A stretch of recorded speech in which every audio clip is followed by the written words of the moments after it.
പരിശുദ്ധ റൂഹായിക്കും സ്തുതി ആദ്യം മുതൽ എന്നും വന്നേക്കും തന്നെ ആമീൻ. ദ ട്രൂ ഫെയ്ത്തിലേക്ക് എല്ലാവർക്കും സ്വാഗതം. ഞാൻ യാക്കോബായ സഭയിലെ ഇട്ടൂപ്പ് ആലുക്കൽ കോർ എപ്പിസ്കോപ്പ. സത്യവിശ്വാസം സംബന്ധിച്ച കാര്യങ്ങളാണ് ഇവിടെ പറയുന്നത്. ഇന്ന് പറയാൻ ഉദ്ദേശിക്കുന്നത് മലങ്കര സഭയ്ക്ക് ആദ്യകാലം മുതൽ പേർഷ്യൻ സഭയുമായിട്ടാണ് ബന്ധമുണ്ടായിരുന്നതെന്ന്. ഇത് ശരിയാണോ? ഞാൻ കുറച്ച് ദിവസം മുമ്പെന്ന് പറഞ്ഞാൽ കഴിഞ്ഞ കാതോലിക്ക ദിനത്തിൽ, അതായത് 36-ാം ഞായറാഴ്ച, ബഹുമാനപ്പെട്ട മീരണം വർഗീസ് അച്ഛൻ ചെയ്ത ഒരു പ്രസംഗത്തിൽ നിന്നാണ്, അതിന് ഒരു മറുപടിയായിട്ടാണ് അത് പറയുന്നത്. അച്ഛൻ പറഞ്ഞ അങ്ങനെയാണ്, ആദ്യകാലം മുതൽ മലങ്കര സഭയ്ക്ക് പേർഷ്യൻ സഭയുമായിട്ടാണ് ബന്ധമുണ്ടായിരുന്നത്, അന്ത്യോക്യൻ സഭയുമായിട്ട് ബന്ധമുണ്ടായിരുന്നില്ല എന്ന അർത്ഥത്തിലാണ് അദ്ദേഹം പറയുന്നത്. നമുക്ക് അതിന് മറുപടി പറയുന്നതിന് മുമ്പായി ആദ്യകാലം മുതൽ സഭയിലുണ്ടായിരുന്ന ഒരു വ്യവസ്ഥയെ പറ്റി ചിന്തിക്കാം. അന്ന് റോമാ സാമ്രാജ്യവും പേർഷ്യൻ സാമ്രാജ്യവുമാണ് വലിയ സാമ്രാജ്യങ്ങൾ. റോമാ സാമ്രാജ്യം വളരെ വലുതാണ്. ആ റോമൻ സാമ്രാജ്യത്തിൽ അന്ത്യോക്യയുണ്ട്, അലക്സാണ്ട്രിയ ഉണ്ട്, കുസ്തുന്തിനോപോലിസ് ഉണ്ട്. അത് കുറച്ച് വയ്യ വന്നെങ്കിലും റോമയുണ്ട്. AD 37 പത്രോസ്ലീഹ സ്ഥാപിച്ച ആ പത്രോസിൻ്റെ സിംഹാസനം 4 ഭാഗിച്ചു. അന്ന് നിലവിലിരുന്ന ഒരു സംവിധാനത്തെ AD 325 കൂടിയ നിക്കോയ സുന്നോദോസ് ഉറപ്പിക്കുകയത്ര ചെയ്ത്. പടിഞ്ഞാറ് റോമ, കിഴക്ക് അന്ത്യോക്യ, തെക്ക് അലക്സാണ്ട്രിയ, വടക്ക് കുസ്തുന്തിനോപോലിസ്. ഈ 4 സിംഹാസനങ്ങളും അല്ലെങ്കിൽ പാത്രിയേറ്റുകളും റോമ സാമ്രാജ്യത്തിൽ തന്നെയാണ്. കുസ്തുന്തിനോപോലിസ് എന്ന് പറയുമ്പോൾ അത് റോമയുടെ തലസ്ഥാനമായിട്ട് പിന്നീട് കോൺസ്റ്റന്റൈൻ ചക്രവർത്തി വരുത്തിയതാണ്. അപ്പോൾ അവിടെ ഒരു പാട്രിയാർക്കീറ്റ് വേണമെന്ന് അദ്ദേഹത്തിന് താല്പര്യം തോന്നി. അങ്ങനെ ഉണ്ടായതാണ്. ഏകദേശം AD 330 കുസ്തുന്തിനോപോലിസിലൊരു പാട്രിയാർക്കീറ്റ് സ്ഥാപിതമാകുന്നത്.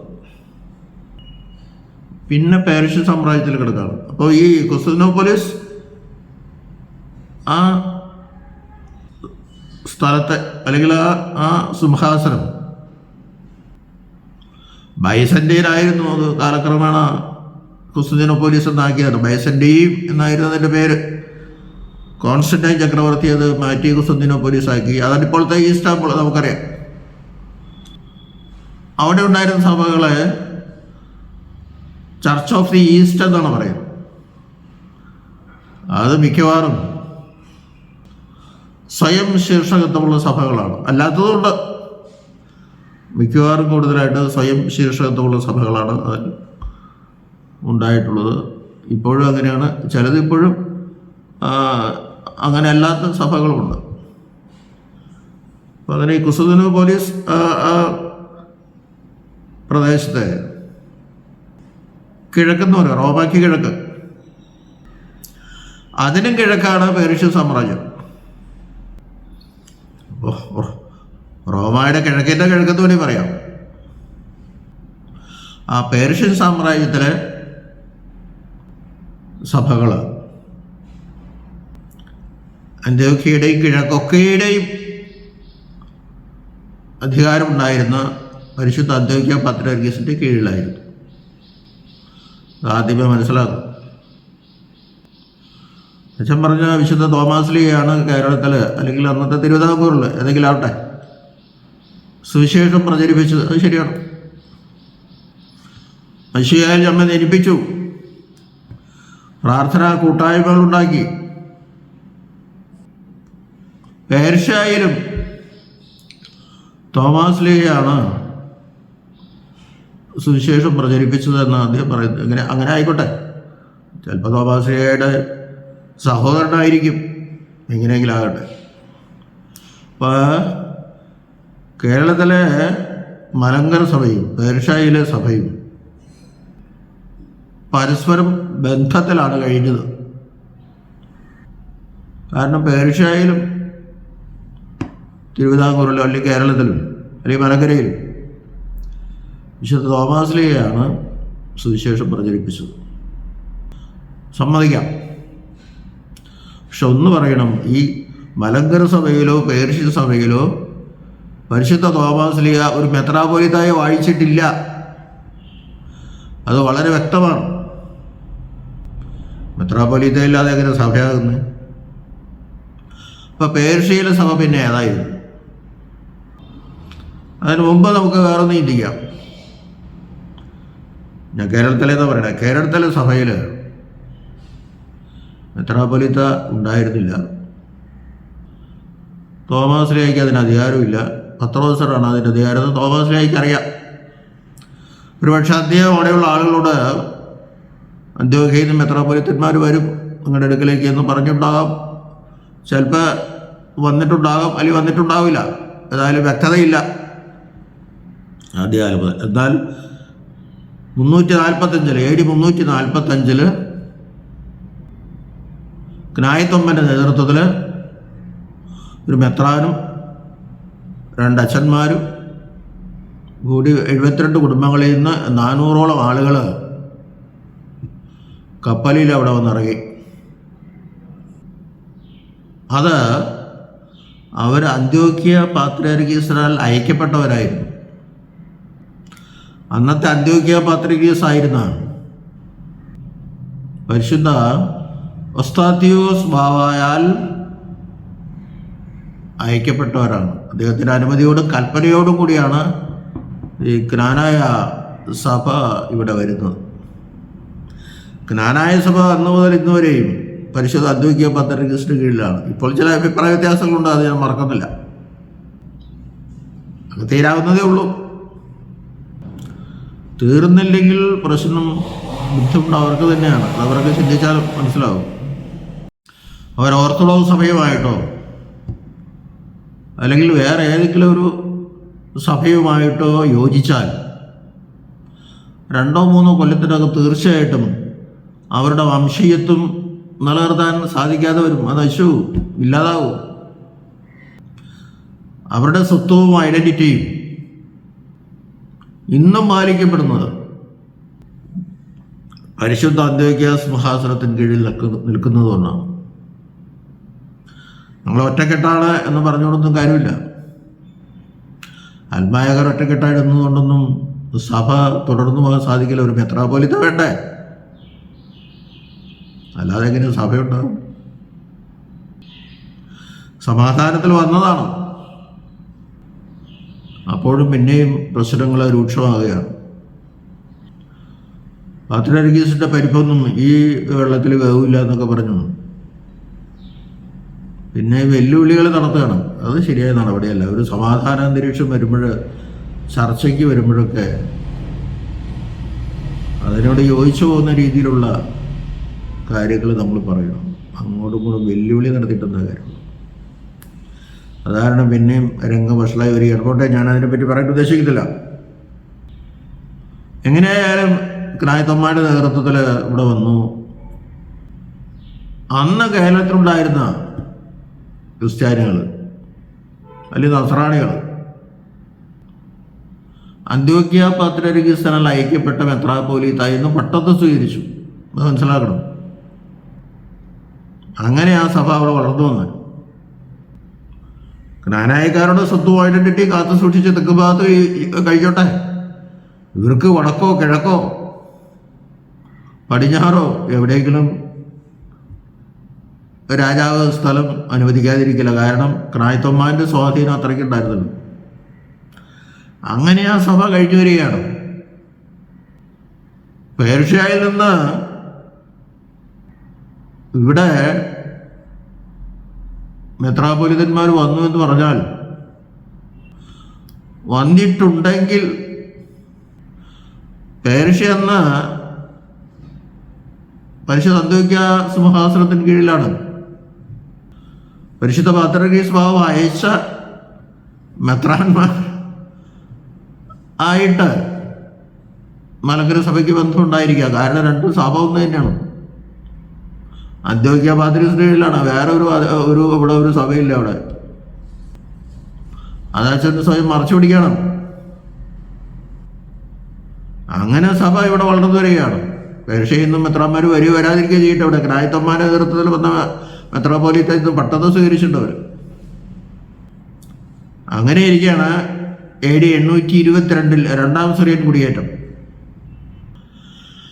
അന്നത്തെ പരിശുദ്ധ പാത്രിയർക്കീസ് ബാവായിരുന്ന യൗസേപ്പ് ബാവായുടെ അനുമതിയോടും കൽപ്പനയോടും കൂടിയാണ് രണ്ട് മെത്രാപ്പോലിത്തന്മാർ, ഷാബോർ എന്നും അഫ്രോത്ത് എന്നും പേരുള്ള, മോർ ഷാബോർ എന്നും മോർ അഫ്രോത്ത് എന്നും പേരുള്ള രണ്ട് പിതാക്കന്മാർ കൊല്ലത്ത് വന്നിറങ്ങുന്നു. അന്ന് കൊല്ലം പട്ടണം തീവച്ച് നശിപ്പിക്കപ്പെട്ട് കിടക്കുകയായിരുന്നു. ഒരു കപ്പൽ നിറയെ ആളുകളുണ്ടായിരുന്നു അവിടുന്ന് വന്നവരിൽ. അവർ തിരുവിതാംകൂർ രാജാവിനെ കണ്ട് കാര്യങ്ങളൊക്കെ പറഞ്ഞു, ഞങ്ങൾ സഹായിക്കാം, നമുക്ക് പട്ടണം പണിയാമെന്ന് പറഞ്ഞു. അദ്ദേഹത്തിൻ്റെ അനുവാദത്തോടും സഹായത്തോടും കൂടി കൊല്ലം പട്ടണം ഒരുവിധം അവർ പണിത് തീർത്തു. അവർ വന്ന കൊല്ലം മുതലാണ് കൊല്ല വർഷം ആരംഭിക്കുന്നത്. രാജാവിൻ്റെ അനുമതിയോടുകൂടിയാണ് ഉണ്ടായത്. 825 അവർ അങ്കമാലിക്കടുത്ത് അകപ്പറമ്പ് എന്ന സ്ഥലത്ത് എത്തിച്ചേർന്നു. അന്ന് മങ്ങാട്ട് രാജാക്കന്മാരാണ് അവിടെ ഭരിച്ചിരുന്നത്. അവരുണ്ടായി ചില വാഗ്വാദങ്ങളുണ്ടായി, തർക്കങ്ങളുണ്ടായി, പന്തയങ്ങളുണ്ടായി. പന്തയം എന്തെന്ന് വ്യക്തമല്ല. പന്തയത്തിൽ ഈ പിതാക്കന്മാർ ജയിക്കുകയും അന്ന് അമ്പലമായിരുന്ന സ്ഥലം പള്ളി വയ്ക്കുവാനായിട്ട് ഇവർക്ക് കരവഴിവായി എഴുതി കൊടുക്കുകയും ചെയ്തു. അതച്ഛൻ അറിയാമോ എന്ന് എനിക്കറിയില്ല. ഇന്നും ആ പള്ളി സ്ഥിതി ചെയ്യുന്നുണ്ട്. അച്ഛൻ ഇവിടെ വരികയാണെങ്കിൽ, ഈ അകപ്പറമ്പിൽ വരികയാണെങ്കിൽ, ആ പള്ളിയുടെ വിശുദ്ധ മദ്ബഹായിൽ പേർഷ്യൻ മാതൃകയിൽ ഇലച്ചാർത്തുകൊണ്ട് ചിത്രീകരിക്കപ്പെട്ട ചിത്രങ്ങൾ പള്ളി മദ്ബഹായുടെ ചുവരുകളിൽ കാണിച്ചു തരാം. അത് ഇന്നും അങ്ങനെ സ്ഥിതി ചെയ്യാണ്. അല്പം നാശം ഒക്കെ തുടങ്ങിയിട്ടുണ്ട്, എങ്കിലത് ക്രമീകരിക്കാൻ നോക്കുകയാണ്. ഏദൻ തോട്ടം മുതൽ കർത്താവിൻ്റെ സ്വർഗാരോഹണം വരെയുള്ള പ്രധാനപ്പെട്ട ചിത്രങ്ങളാണ് അവിടെ വരച്ചിരിക്കുന്നത്. മോർ ഷാബോർ പിതാവ് ഒരു ക്രൈസ്തവ രാജാവിനെ തിരുവിതാംകൂറിൽ വാഴിക്കുന്നതിൻ്റെ ചിത്രം മുതൽ അതിനകത്തുണ്ട്. ഇലച്ചാർത്ത് കൊണ്ട് നിർമ്മിച്ചതാണ്, വരച്ചതാണ്. അതുകൊണ്ട് അത് അത്ര എളുപ്പം പോകില്ല. വന്നാൽ കാണാം, പേർഷ്യൻ മാതൃകയിലാണത്. പേർഷ്യൻ പിതാക്കന്മാരാണ് ഇവിടെ വന്നത്. ആ പേർഷ്യൻ ഷാബോറെന്നും അഫ്രോത്തെന്നും പേരുള്ള രണ്ട് കാശിഷ്യന്മാർ അന്ത്യോഖ്യയിൽ ചെന്ന്, കാര്യം റോമാ സാമ്രാജ്യവും പേർഷ്യൻ സാമ്രാജ്യവും ശത്രുതയിലായിരുന്നെങ്കിലും അന്ന് യാത്രാ സൗകര്യത്തിന് ബുദ്ധിമുട്ടുണ്ടായി കാണില്ല എന്ന് വിചാരിക്കാം. അവിടെ ചെന്ന് അന്ത്യോഖ്യ പാത്രിയർക്കീസിൽ കട്ടയേറ്റു. അവർ പറഞ്ഞു, ഞങ്ങളിനി എന്താ ചെയ്യണ്ടേ എന്ന് പറഞ്ഞപ്പോൾ, നിങ്ങൾ ഇന്ത്യയിലേക്ക് പോകണം. ഇന്ത്യയൊക്കെ മലങ്കര സഭയ്ക്ക് പരിശുദ്ധ അന്ത്യോഖ്യ പാത്രിയർക്കീസിന് കീഴിലാണെന്നേ. അത് 325 സുന്നോദോസ് തീരുമാനിച്ച ഈ കിഴക്കൊക്കെയിലും ഈ ഇന്ത്യ പെടും. ഇവിടെ വേറെ ഒരു സ്വതന്ത്ര സഭ സ്ഥാപിക്കാൻ നിക്കാ സുന്നോദോസ് അനുവദിച്ചിട്ടില്ല. അപ്പോൾ അങ്ങനെയാണ് കേരളത്തിൽ വരാനിടയായത്. പാത്രിയർക്കീസ് ബാവ അവരെ കേരളത്തിലേക്ക് അയച്ചു. 822 കൊല്ലത്ത് വന്നു. 825 അകപ്പറമ്പിൽ വന്ന പള്ളി പണിതു. വളരെ മനോഹരമായ പള്ളിയാണ്, പുരാതന പള്ളിയാണ്. അത് ഒന്ന് കാണാനറിയാം. അവിടെ അതിനുശേഷം അവരവിടെ നിന്ന് പോയി ഉദയംപേരൂർ, കൊല്ലം മുതലായ സ്ഥലങ്ങളിൽ പള്ളി വെച്ചു. ഇവർ വെച്ച പള്ളികൾ അനേകം വേറെയുണ്ട്. കാതീശങ്ങൾ എന്നാണ് അവരെ പറമ്പിലെ ഇടവക്കാർ വിളിച്ചിരുന്നത് കായുമ്പോൾ കത്തുന്ന കാതീശങ്ങൾ. അവരുടെ അത്ഭുത പ്രവർത്തികൾ അങ്ങനെയായിരുന്നു. അതുകൊണ്ടാണ് ഇപ്പോൾ പേർഷ്യൻ സഭയുമായിട്ട് ബന്ധമുണ്ടായിരുന്നു എന്ന് പറയുമ്പോൾ പേർഷ്യൻ സഭയിൽ നിന്ന് വന്ന റായി തൊമ്മ, അദ്ദേഹത്തിന് കൂടെ വന്ന മെത്രാന്മാർ, പിന്നെ സാപ്പറീശോയുടെ നേതൃത്വത്തിൽ വന്ന ഷാബോർ അഫ്രോത്ത് പിതാക്കന്മാർ, അവർ ഈ കേരളത്തിൽ വന്നിട്ടുണ്ട്. കർത്താവിന് വേണ്ടി രക്തസാക്ഷിമരണം പ്രാപിച്ച ഷാബോറെന്നും അഫ്രോത്തെന്നും പേരുള്ള 2 ഇരട്ട സഹതന്മാരുടെ നാമത്തിൽ ആണ് ആപ്രഭു പള്ളി സ്ഥാപിക്കപ്പെട്ടിരിക്കുന്നത്. ഇപ്പോൾ ചില കാര്യങ്ങൾ മനസ്സിലായെന്ന് എനിക്ക് തോന്നുന്നു. പേർഷ്യൻ സഭ അല്ലെ മെത്രാന്മാരോ അല്ലെങ്കിൽ മറ്റ് അച്ഛന്മാരോ ഒക്കെ ഇവിടെ വന്നിട്ടുണ്ടെങ്കിൽ, ഇവിടുന്ന് അങ്ങോട്ട് പോയിട്ടുണ്ടെങ്കിൽ അത് രണ്ടും അന്ത്യോക്യ സിംഹാസനത്തിന് കീഴിലായിരുന്നു. അച്ഛൻ ഉദ്ദേശിക്കുന്ന മാതിരി വേറെ ആയിരുന്നില്ല. പിന്നെ അച്ഛൻ പറയുന്നത് 1650 മുതൽ കൂനംകുരിശ് സത്യം ഉണ്ടായി. എന്തുകൊണ്ടാണ് കൂനംകുരിശ് സത്യം ഉണ്ടായത്? പറയികൾ ഇവിടെ വന്നപ്പോൾ ഈ യാക്കോബായ സഭ മാത്രമുള്ളൂ വെച്ചു, വേറെ ഒരു സഭയിൽ അച്ഛനെ തെളിയിക്കാൻ പറ്റുമോ? ആ കാര്യങ്ങളെ വിശദമായിട്ട് ബഹുമാനപ്പെട്ട സിസ്റ്റർ ഡോക്ടർ സാറ നൈറ്റ് വ്യക്തമായിട്ടെന്ന് പറഞ്ഞിട്ട് ഞാനതിനെ റിപ്പീറ്റ് ചെയ്യേണ്ട കാര്യമില്ല. വേറെ ഒരു സഭ ഒന്നും ഇവിടെ ഇല്ല. ഈ സഭയെ റോമൻ ലോകത്തിൽ കീഴിലാക്കാനാണ്, അവരുടെ ലിറ്ററേച്ചർ ഇവിടെ ആക്കാനും ആചാരാനുഷ്ഠാനങ്ങൾ ഇവിടെ ആക്കാനും ഒക്കെയാണ് മെനസിസ് പരിശ്രമിച്ചതും നമ്മുടെ പുസ്തകങ്ങളെല്ലാം കത്തിച്ചു കളഞ്ഞതും.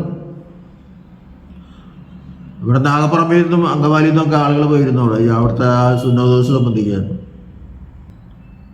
പലരെയും പീഡിപ്പിച്ചും മഴക്കൊണ്ടും പ്രശ്നം ഉണ്ടാക്കിയും ചിലർ ഒപ്പിട്ട് ചിലർ ഒപ്പിടാതൊക്കെയാണ്, മിനിറ്റ്സ് ഒപ്പിടാതൊക്കെയാണ് അവിടുന്ന് പോകുന്നത്. സംഘർഷങ്ങൾ കൂടുതലായി. അന്തരീക്ഷം മോശമാകുന്നറിഞ്ഞ് അന്ന് മലക്കരയിലെ ആളുകൾ പരിശുദ്ധ പാത്രീസ് ബാവയ്ക്ക് അപേക്ഷ സമർപ്പിച്ചു, ഒരു മെത്രാനെ അയച്ചു തരണമെന്ന്. അകത്തുള്ള പാത്രീസ് ബാവ തന്നെ എഴുന്നള്ളി വന്നു. പക്ഷേ എന്തുപറ്റി? ഒരു മലങ്കരയിൽ കാലുകുത്താൻ സമ്മതിച്ചില്ല. അതിനു മുമ്പ് 2 ഷമ്മാശന്മാരെ ഇദ്ദേഹത്തെ സന്ദർശിക്കുകയും മലങ്കരയിലെ ബുദ്ധിമുട്ടുകൾ മനസ്സിലാക്കി. ഞാനത് മനസ്സിലാക്കുന്ന മക്കളെ, അതുകൊണ്ടാണ് ഞാൻ വന്നത്. ഏതെങ്കിലും കാരണവശാലും ഞാൻ മലങ്കരയിൽ എത്തിയില്ലെങ്കിൽ നിങ്ങൾ 12 പട്ടക്കാർ ചേർന്ന് ഒരു മെത്രാനെ വാഴിക്കണം. 12 പട്ടക്കാർ ചേർന്ന് ഒരു അർക്കതിയാക്കോനെ വാഴിക്കണം. അങ്ങനെ വായിച്ചാണ് 1-ാം മാർത്തോമ. അപ്പോൾ ഈ അഹത്തുള്ള ബാവായെ കടലിൽ കെട്ടി താഴ്ത്തിയത് കൊണ്ട് ജനം വളരെ പ്രകോപിതരായി അവരെ മട്ടാഞ്ചേരിയിലെ കൂനംകുരിശിൽ ആലാത്ത് കെട്ടി പ്രതിജ്ഞ ചെയ്ത് പറയല്ല. അന്ത്യോക്യ എന്നുള്ള പേര് പറഞ്ഞിട്ടില്ല, അത് പറയേണ്ട ആവശ്യമില്ല. ചോ ഞങ്ങളും ഞങ്ങളുടെ സന്തതി പരമ്പരകൾ ഉള്ളിടത്തോളം കാലം ഈ പറങ്കികളുമായിട്ട് യാതൊരു ബന്ധവും ഉണ്ടായിരിക്കുന്നതല്ല. ഞങ്ങളെ റോമൻ മുഖത്തിൽ കീഴിലാക്കാൻ നോക്കണ്ട, അതാണ് ശബ്ദം. അവിടെ അന്ത്യോക്യ പറയേണ്ട കാര്യമില്ല. അന്ത്യോക്യയിലെ ആളുകളൊക്കെയാണ് അവിടെ. ആഞ്ഞിലൂട്ടിലിട്ട് നോക്കുന്നവരൊക്കെ അച്ഛനറിയാലോ, ജ്ഞാനായ സഭയുടെ. അവരൊക്കെ അന്നങ്ങനെ ഒന്നിച്ച് നിന്ന കാലങ്ങളാണത്. അന്ത്യോക്യ പാത്രീസിന്റെ കീഴിൽ. പിന്നെ അവിടെ അന്ത്യോക്യ എന്ന് പറയേണ്ട കാര്യമില്ല വെച്ചു. പിന്നെ അച്ഛൻ പറഞ്ഞു, അർക്കതിയാക്കോനെ 1665 ഒരു പാത്രിയാർക്കീസ് അന്ത്യോക്യയിൽ നിന്നൂടെ വന്ന്. അതൊക്കെ ശരിയായിരിക്കും. അല്ലത് അതിനു മുമ്പ് പാത്രിയാർക്കീസായിട്ട് വന്നു എന്ന് ഞങ്ങൾ പറയണം. ഒരു പാത്രിയാർക്കീസ് വന്നതിനെ കടലിൽ കെട്ടിയതായിരുന്നു. അന്നത്തെ യാത്രാ ക്രമീകരണങ്ങളും കമ്മ്യൂണിക്കേഷൻ ബുദ്ധിമുട്ടുകളൊക്കെ അച്ഛനറിയാലോ. എത്രമാരെ കിട്ടിയ പോലെ അച്ഛൻ പറഞ്ഞത് ഈ 12 പട്ടക്കാർ ചേർന്ന അർക്കതിയാക്കോനെ അല്ലെങ്കിൽ 1-ാം മാർത്തോമായ ഈ പറവൂർ കബറടങ്ങിയിരിക്കുന്ന അബ്ദുൽ എൽ മാർ ഗ്രിഗോറിയസ് ബാവ സാധൂകരിച്ചു. എന്ത് സാധൂകരണ? പട്ടം കൊടുത്തു, അദ്ദേഹത്തെ മെത്രാനാക്കി. അദ്ദേഹം പറയില്ല,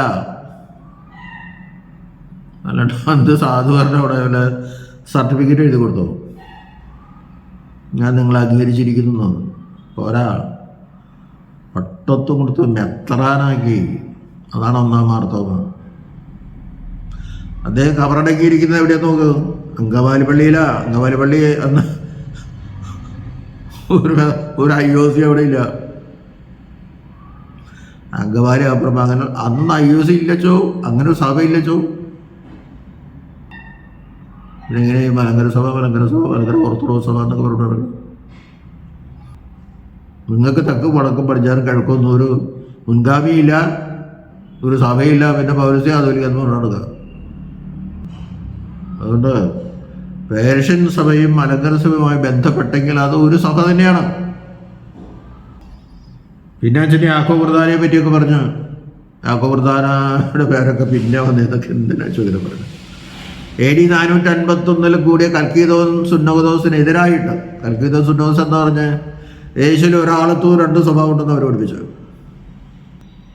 അത് റോമാ സഭ ഇന്നും അത് തന്നെയാണ് അംഗീകരിക്കുന്നത്. ഗ്രീക്ക് സഭയും വന്നത് സമ്മതിച്ചാണ്, കത്തോലിക്ക സഭയിൽ ചേർന്ന് നിന്നാണ്. പിന്നെ പരിശുദ്ധാത്മാവിൻ്റെ പുറപ്പാടിനെ പറ്റിയുള്ള വിഷയങ്ങൾ വന്നപ്പോഴാണ് ഗ്രീക്ക് സഭ കത്തോലിക്ക സഭയിൽ നിന്ന് മാറിയുന്നത്. അങ്ങനെയാണ് അന്നത്തെ അന്തരീക്ഷമായിരുന്നത്. അപ്പോൾ 54 കൊല്ലക്കാലത്തോളം നമ്മൾ റോമായുടെ കീഴിലായിരുന്നെങ്കിലും ജനങ്ങളെ നമ്മൾ അന്ത്യോക്യ വിശ്വാസത്തിൽ നിന്നും അറിയുന്നില്ല ചോദിക്കും. അതുകൊണ്ടാണല്ലോ അന്ത്യോക്യയിലേക്ക് അയച്ച് അകത്തുള്ള ഭാവം വന്നു നോക്ക്. അപ്പം അന്ത്യോക്യ എന്നുള്ള പേര് പറഞ്ഞില്ലെങ്കിലും ആ കൂനം കുറിച്ച് സത്യം വിദേശാധിപത്യത്തിനെതിരായിട്ടല്ല, റോമൻ നുഖത്തിനെതിരായിട്ടാണ്, പറകികൾക്കെതിരായിട്ടാണ്. അതച്ഛൻ സമ്മതിക്കും, എനിക്കറിയാം.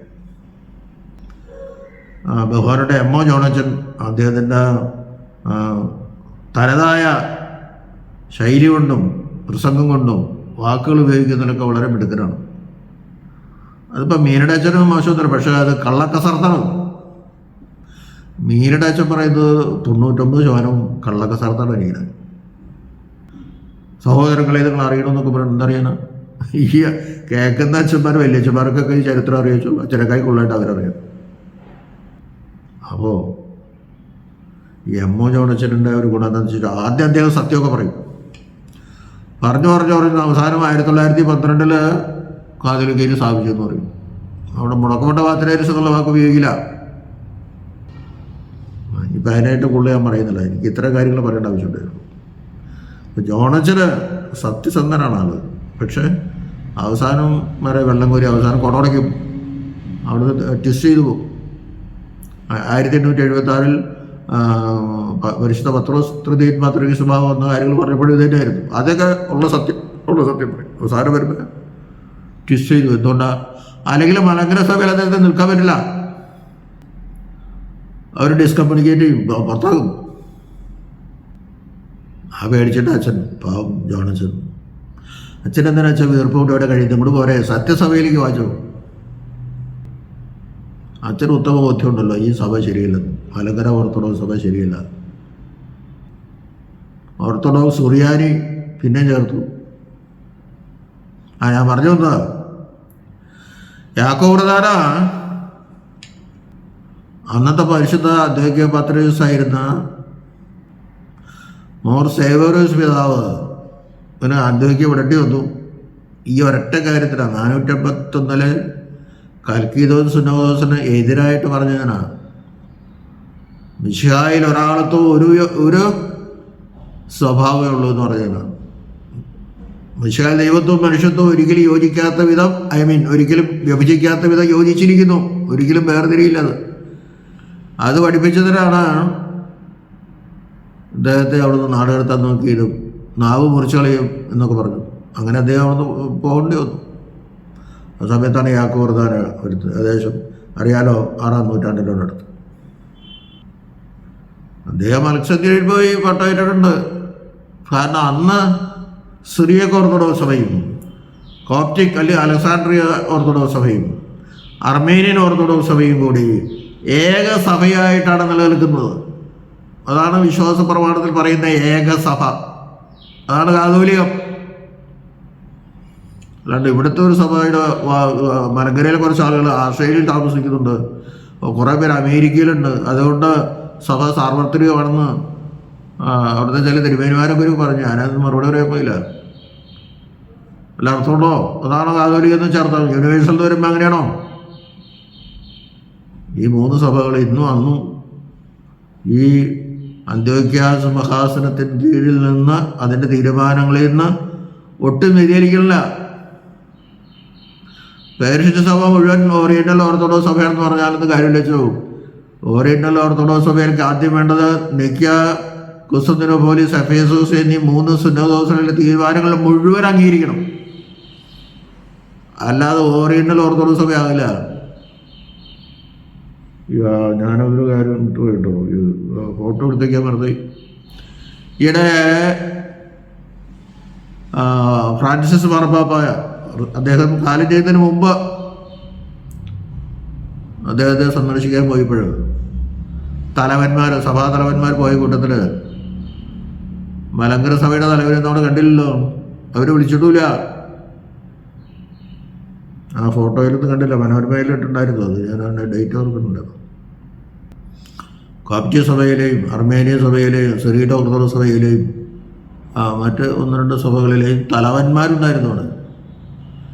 സഭയുടെ തലവന് മാത്രമേ ഈ ഓറിയന്റൽ ഓർത്തഡോക്സ് സഭയിലെ സമ്മേളനത്തിൽ സംബന്ധിക്കാൻ സാധിക്കുകയുള്ളൂ. നിങ്ങളുടെ IOC-യിലെ കാതോലിക്ക ബാബ പരിശുദ്ധരാണെങ്കിൽ അദ്ദേഹത്തെ ഒന്നും അവർ അംഗീകരിച്ചിട്ടില്ല. പിന്നെ ചില സമയത്ത് കയറി വന്നിരിക്കും, പിന്നെ അവർ എഴുന്നേറ്റ് പോകാൻ പറയില്ലെന്ന് മാത്രം. ഒരിക്കലും അങ്ങനെ ഞങ്ങളുടെ പരിശുദ്ധ പാത്രീസ് ബാബായും ഞങ്ങളുടെ കാതോലിക്ക ബാബായും പൗലോസ്തീയനും കാതോലിക്ക ബാബായും ഞങ്ങളുടെ അപ്രയം നിധിയൻ പരിശുദ്ധ പാത്രീസ് ബാബ തിരുമനസ് കൊണ്ട് അടുത്തടുത്തിരുന്ന് സംസാരിച്ചു. അതിനെന്താ കുഴപ്പം? അദ്ദേഹം അവിടെ വന്നിരുന്നു, എണീറ്റ് പോകാൻ പറയേണ്ട കാര്യമില്ല. പിന്നെ എന്തെങ്കിലും അവിടെ ഇരിക്കരുത് ആളുകൾ പറഞ്ഞു അത്ര. ഓറിയന്റൽ ഓർത്തഡോക്സ് സഭയിൽ അംഗങ്ങളാണ് ഞങ്ങളെന്ന് ഇനി പറയരുത് വെച്ചോ. അപ്പോൾ ഞാൻ അവസാനിപ്പിക്കുകയാണ്. പേർഷ്യൻ സഭയും മലങ്കര സഭയുമായിട്ട് ബന്ധമുണ്ടായിരുന്നത് 2 സഭകളും അന്ത്യോക്യ പത്രിയർക്കീസിന് കീഴിലായിരുന്നതുകൊണ്ടാണ്. അവരുടെ മെത്രാപ്പോലീത്തന്മാരിൽ നിന്നാണ് അന്നത്തെ ആളുകൾ പട്ടമേറ്റതും 12 പട്ടക്കാരുണ്ടായതും വേറെ പട്ടക്കാരുണ്ടായതും ആ 12 പട്ടക്കാർ കൂടിയാണ് അർക്കദിയാക്കോനെ അയച്ചതും. അതാണ് 1-ാം മാർത്തോമ. പിന്നെ അത് ആ 1-ാം മാർത്തോമയ്ക്ക് പട്ടത്വം കൊടുത്താണ് പറവൂർ ബാവ അദ്ദേഹത്തെ 1-ാം മാർത്തോമയായി പൂർണ്ണമായിട്ട് അംഗീകരിച്ചു. അല്ലാണ്ട് വെറുതെ സാധൂരിക്കില്ല, ഒരിക്കലല്ല വെച്ചു. അപ്പോൾ അച്ഛനത്തിന് മനസ്സിലാക്കണം. ഞാനിത് പറയുന്നത് ആളുകളെ തെറ്റിദ്ധരിക്കാതിരിക്കാൻ വേണ്ടിയിട്ടാണ്. നമ്മുടെ ആളുകൾക്ക് തെറ്റിദ്ധാരണയുണ്ടോ? അച്ഛൻ്റെ ആളുകൾക്ക് തെറ്റിദ്ധാരണയുണ്ട്, അവർക്കറിയാൻ സത്യം എന്താണ്. നമ്മുടെ ആളുകളെ തെറ്റിദ്ധരിക്കപ്പെടാതിരിക്കാൻ വേണ്ടിയിട്ട് മാത്രം ഞാൻ ഇത്ര പറഞ്ഞു മാത്രം. ദൈവം നമ്മെല്ലാവരും അനുഗ്രഹിക്കട്ടെ.